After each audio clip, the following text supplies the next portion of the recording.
Welcome to स्वातिस्तान। मैं Swati Kanwar share करने जा रही हूँ आप सभी के साथ बेसन और सूजी से बने कटलेट की रेसिपी। हम जब भी कोई स्टार्टर बनाते हैं, जैसे कि कटलेट को ही ले लेते हैं, मेन प्रॉब्लम हमको वहाँ पे उनकी बाइंडिंग की आती है।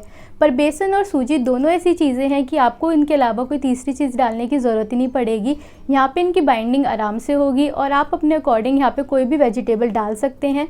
मैंने यहाँ पे एज सच कोई वेजिटेबल इतनी ज़्यादा डाली नहीं है, क्योंकि मैंने इस रेसिपी को सिंपल रखा है ताकि आप अपने घर में इसको आराम से बना सकें। बाकी थोड़े बहुत चेंजेस आप अपने अकॉर्डिंग कर सकते हैं। तो चलिए आइए शुरू करते हैं बनाना। बेसन और सूजी कटलेट बनाने के लिए मैंने यहाँ पे लिए ये 1 कप सूजी, 1 कप बेसन। बेसन और सूजी दोनों हमको सेम क्वांटिटी के लेने हैं। 1 प्याज, इसको मैंने रफली कट कर लिया है। 2 हरी मिर्च, इसको भी मैंने इस तरीके से रफली कट कर लिया है। 1 चम्मच अदरक लहसुन का पेस्ट, आप चाहे तो इसकी जगह अदरक और लहसुन को क्रश करके भी डाल सकते हैं। 3 से 4 चुटकी भर हींग, 1 चम्मच राई, राई की जगह आप जीरा भी ले सकते हैं या जीरा और राई दोनों ले सकते हैं।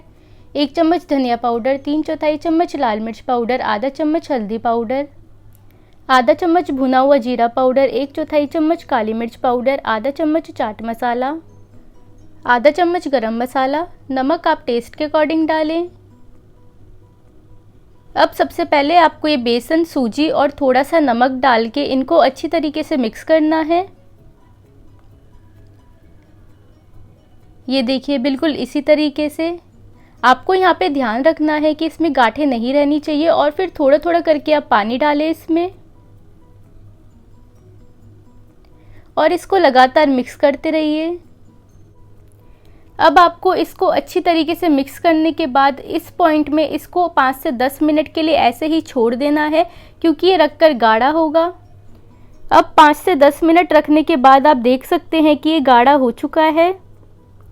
अब आपको यहाँ पे इसको मिक्स करने के बाद इसी पॉइंट में पानी डालना है और इसको लगातार चलाना है। आपको यहाँ पे मेन ध्यान यही रखना है कि इसमें गांठें नहीं बननी चाहिए, तो इसलिए इसको लगातार चलाना बहुत ज़रूरी है।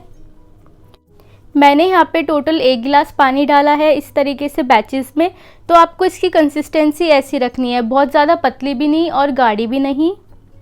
अब आपको एक कढ़ाई लेनी है, उसमें आपको 4 से 5 चम्मच तेल डाल के उसको मीडियम फ्लेम पे अच्छे से गर्म कर लेना है। और जब वो गर्म हो जाए तो उसमें हींग, राई, अदरक लहसुन का पेस्ट और प्याज डाल के इसको कुछ सेकंड के लिए ऐसे ही सौते करना है। फ्लेम अभी हमको यहाँ पे मीडियम ही रखनी है और कुछ सेकंड बाद ही आपको यहाँ पे हरी मिर्च भी डालनी है और इनको भी आपको थोड़ी देर के लिए पकाना है। यहाँ पे हमको प्याज को बहुत ज़्यादा नहीं पकाना है, इनको ब्राउनिश नहीं करना है और फ्लेम को मीडियम ही रखना है। हरी मिर्च डालने के 1 मिनट बाद आपको यहाँ पे मसाले डालने हैं, धनिया पाउडर, लाल मिर्च पाउडर, हल्दी पाउडर। इसको 10 सेकंड के लिए आपको भूनना है। फिर आपको यहाँ पे ये चाट मसाला, काली मिर्च पाउडर और जीरा पाउडर डालना है, साथ में नमक भी डाल दें। और अब फ्लेम को लो टू मीडियम करके इसमें आपको ये बैटर डालना है। बैटर को आपको अच्छी तरीके से लो टू मीडियम फ्लेम पे ही पकाना है। ये देखिए, इस तरीके से लगातार चलाते हुए, और आप नोटिस करेंगे कि अपने आप ही गाढ़ा होना स्टार्ट हो चुका है। तो बस आपको यहाँ पे इसको लगातार चलाना है, इसमें भी गांठें नहीं बननी चाहिए, तो इसलिए यहाँ पे इसको लगातार चला के इसको पकाना काफ़ी ज़रूरी है। और लगभग 1 मिनट बाद आप इसमें गरम मसाला भी डाल दें जब ये एकदम ऐसे गाढ़ा होना स्टार्ट हो जाए, और इसको भी अच्छी तरीके से मिक्स कर लें। आपको यहाँ पे इसकी कंसिस्टेंसी को गाढ़ा करने में ज़्यादा टाइम नहीं लगेगा, अभी आप चेंजेस देखते जाएंगे। ये देखिए, फ्लेम को आपको और लो टू मीडियम ही रखना है। और जैसा कि आप देख सकते हैं कि ये गाढ़ा होना स्टार्ट हो चुका है। बस इस पॉइंट तक आपको इसको यहाँ पे अच्छी तरीके से भूनना है। आपको यहाँ पे ध्यान रखना है कि इसको बहुत ज़्यादा ड्राई नहीं करना है। बस इस पॉइंट में जब ये आ जाए तो आपको फ्लेम को बंद कर देना है, क्योंकि ये रख के और भी ज़्यादा ड्राई होगा। तो बस अब इस पॉइंट में आप फ्लेम को बंद कर दें और फिर इसको प्लेट में ट्रांसफ़र कर लें। ट्रांसफ़र करने के बाद इसको फैला दें। अब आपको इसको ना ठंडा करना है, एकदम कम्प्लीटली ठंडा नहीं करना है। जब ये 70 to 80% तक ठंडा हो जाए, क्योंकि अगर आप इसको पूरा ठंडा कर देंगे तो जब हम कटलेट की शेप देंगे इनको तो ये स्मूथ नहीं बनेगा, इसमें दरारें बचेंगी। तो जिस वजह से इसमें जो ऑयल है जब हम फ्राई करेंगे तो काफ़ी ज़्यादा एब्जॉर्ब होगा। अब आपको हाथों में सबसे पहले थोड़ा सा ऑयल या घी लगा लेना है, फिर आप इस तरीके से थोड़ा थोड़ा पोर्शन ले। आप चाहें तो कोई भी शेप इसकी दे सकते हैं। इनकी शेप देते वक्त आपको बस यही ध्यान रखना है कि आपको जब भी थोड़ा सा पोर्शन आप लेंगे आपको अपने हाथों से प्रेस करना है, क्योंकि इससे ये स्मूथ होगा, जैसा कि आप देख सकते हैं। और फिर रोल करके फ्लैट करके आप कोई भी शेप इसको दे सकते हैं। पहले मैं इनको ये नगेट्स की शेप दे रही हूँ। जैसा कि आप देख सकते हैं शेप देना बहुत आसान है, बस आपको इसको स्मूथ करना है। आप इनको नगेट्स की शेप दे सकते हैं, बिल्कुल इसी तरीके से रोल की शेप दे सकते हैं, ओवल शेप दे सकते हैं, स्क्वायर, टिक्की की शेप दे सकते हैं, बॉल्स की शेप दे सकते हैं। मैंने यहाँ पे टोटल 6 शेप दी हैं और सभी शेप को मैं एक एक करके दिखा रही हूँ। जैसा कि आप देख सकते हैं रोल में भी आपको बिल्कुल इसी तरीके से ही करना है। शेप देना बहुत ही सिंपल है, आप कोई भी शेप दे सकते हैं। प्रोसीजर आप देख लेंगे शेप देने का जो भी है। मैं यहाँ पे बस थोड़ा सा पोर्शन ले रही हूँ, उसको स्मूथ कर रही हूँ, रोल कर रही हूँ, फिर फ्लैट करके इनकी शेप दे रही हूँ, तो इसलिए आपको आसानी हो जाएगी। आप चाहें तो अपनी पसंद की कोई और शेप भी दे सकते हैं। बस इनकी एजेस का आपको मेन ध्यान रखना है कि उसमें कोई भी क्रैक नहीं होना चाहिए। उसको आप अपने हल्के हाथों से प्रेस करके फ्लैट ज़रूर करें जब भी आप कोई भी शेप इनकी देंगे। कटलेट बनाते वक्त यही ध्यान रखना होता है, ये जो छोटी छोटी चीज़ें होती हैं इससे हमारी जो कटलेट है ये ज़्यादा ऑयली भी नहीं बनेगी, क्योंकि इसमें ऑयल ज़्यादा एब्जॉर्ब भी नहीं होगा। हम इसका टेक्सचर जो है वो एकदम स्मूथ देंगे। बाकी जैसा कि मैंने आपको स्टार्टिंग में भी बताया था, आप इसमें अपनी पसंद की कोई भी वेजिटेबल ऐड कर सकते हैं। जब हमने प्याज को सौते करा था उस पॉइंट में आपको अपनी सारी वेजिटेबल डालनी है, अपनी पसंद की जो भी आप यूज़ करना चाहते हैं इसमें, और फिर उसके अकॉर्डिंग आपको इसको भूनना है। वेजिटेबल्स को बहुत ज़्यादा नहीं पकाना है, बस इस चीज़ का आपको थोड़ा सा ध्यान रखना है। और मसाले भी आप अपनी पसंद की कोई भी ऐड ऑन कर सकते हैं, या कोई भी मसाला अगर आपके पास अवेलेबल नहीं है तो उसको स्किप कर सकते हैं।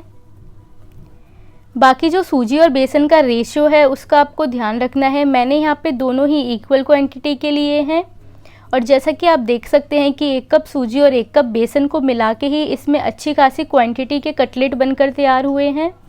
और यहाँ पे इनकी बाइंडिंग भी इतने आराम से इसलिए हो रही है क्योंकि हमने इस मिक्सचर को बहुत ज़्यादा ठंडा नहीं करा था। जब ये हल्का सा ठंडा हो जाए, यानी कि जैसे कि मैंने आपको बताया था 70 to 80% तक आपको करना है, क्योंकि जब इनकी आप शेप देंगे तो वो इसी तरीके से स्मूथ बनेगी। अगर पूरा ठंडा हो जाएगा तो शेप देने में दिक्कत होगी, जब आप इसकी बाइंडिंग करेंगे तो वो टूटेगा, तो इसमें दरदरासापन आ जाएगा। अब इनके शेप देने के बाद आपको इसको कम से कम 15 मिनट के लिए फ्रिज में रखना है। हालांकि ये ऑप्शनल है, आप चाहें तो डायरेक्टली भी फ्राई कर सकते हैं। मैं इनको शेप देने के बाद थोड़ी देर के लिए फ्रिज में रखना प्रेफर करती हूँ। ऐसा करने से इनका जो टेक्सचर है वो और भी ज़्यादा अच्छा आता है। तो अब बस आप तेल को अच्छी तरीके से मीडियम टू हाई फ्लेम पे गरम कर लें और फिर इन कटलेट को डाल दें फ्राई होने के लिए। मैं यहाँ पे इनको 3 बैचेस में फ्राई करूँगी। अभी आपको इनको डालने के बाद कुछ सेकंड के लिए छेड़ना नहीं है, जिससे कि जो ऑयल की कोटिंग है वो इसमें सेट हो जाए। और फिर आपको इस तरीके से बीच बीच में चला के इनको फ्राई करना है। फ्लेम को आपको मीडियम टू हाई ही रखना है। लगभग 4 से 5 मिनट आपको इनको लगेंगे फ्राई करने में। जब तक कि अच्छी तरीके से गोल्डन ब्राउन नहीं हो जाते तब तक आपको इनको फ्राई करना है। आप चाहें तो इनको शैलो फ्राई भी कर सकते हैं। और जब ये इस तरीके से गोल्डन ब्राउन हो जाए तो अब आप इनको एब्जॉर्बिंग पेपर में निकाल लें और बाकी के जो कटलेट है उनको भी इसी तरीके से फ्राई कर लें। बस आपको यहाँ पे इनकी फ्लेम का ध्यान रखना है, बहुत ज़्यादा गर्म नहीं होनी चाहिए। मीडियम टू हाई फ्लेम पे ही आपको इनको फ्राई करना है और कुछ सेकंड के लिए इनको नहीं छेड़ना है। पहले जो ऑयल की कोटिंग है वो इन पे अच्छी तरीके से सेट हो जाए, फिर आपको इसको बीच बीच में चलाना है। इनको आपको गोल्डन ब्राउन होने तक फ्राई करना है और फिर बाद में इनको एब्जॉर्बिंग पेपर में निकाल दें। तो बस ये भी अच्छी तरीके से फ्राई हो चुके हैं, कटलेट तैयार हैं। चलिए अब इनको अच्छी तरीके से सर्व करते हैं। तो ये रहे हमारे बेसन और सूजी से बने कटलेट। जैसा कि आप देख सकते हैं कि इनका टेक्सचर कितना अच्छा आया है। इसी स्मूथ टेक्सचर की मैं आपसे बात कर रही थी। तो वही छोटी छोटी चीज़ों का आपको ध्यान रखना है और आप इनको आराम से बना लेंगे। मैंने इन कटलेट को सर्विंग प्लेट में सैलेड डाल के फिर इनके ऊपर रख कर इसको सर्व करा है। अब आप इसको अपने घर में आराम से बना सकते हैं। मैंने इसको धनिया पुदीने की चटनी और इमली की चटनी के साथ सर्व करा है। आप इसको अपनी पसंद की किसी भी चटनी के साथ सर्व कर सकते हैं। थोड़ा सा हरा धनिया ऊपर से डाल रही हूँ ताकि ये देखने में और भी ज़्यादा अच्छी लगे। इंग्रेडिएंट्स की लिस्ट आपको डिस्क्रिप्शन बॉक्स में मिल जाएगी। बाकी आप मुझे इंस्टाग्राम और फेसबुक पे भी ज़रूर फॉलो करें ताकि आपको मेरी रेसिपीज से रिलेटेड सारी अपडेट्स मिलती रहें। सो ये है मेरी बेसन और सूजी से बनी कटलेट की रेसिपी। आप भी इसको ज़रूर ट्राई करें। मुझे कमेंट पे बताएं आपको आपकी फैमिली मेम्बर्स को ये रेसिपी कैसी लगी। मेरी वीडियो को लाइक करें, शेयर करें। अगर आपने अभी तक मेरा चैनल सब्सक्राइब नहीं करा है तो इसको जल्दी से कर लें और सब्सक्राइब करके साइड में बेल आइकन दबाना ना भूलें ताकि मेरी वीडियो की नोटिफिकेशन आपको सबसे पहले मिले। Thanks for watching.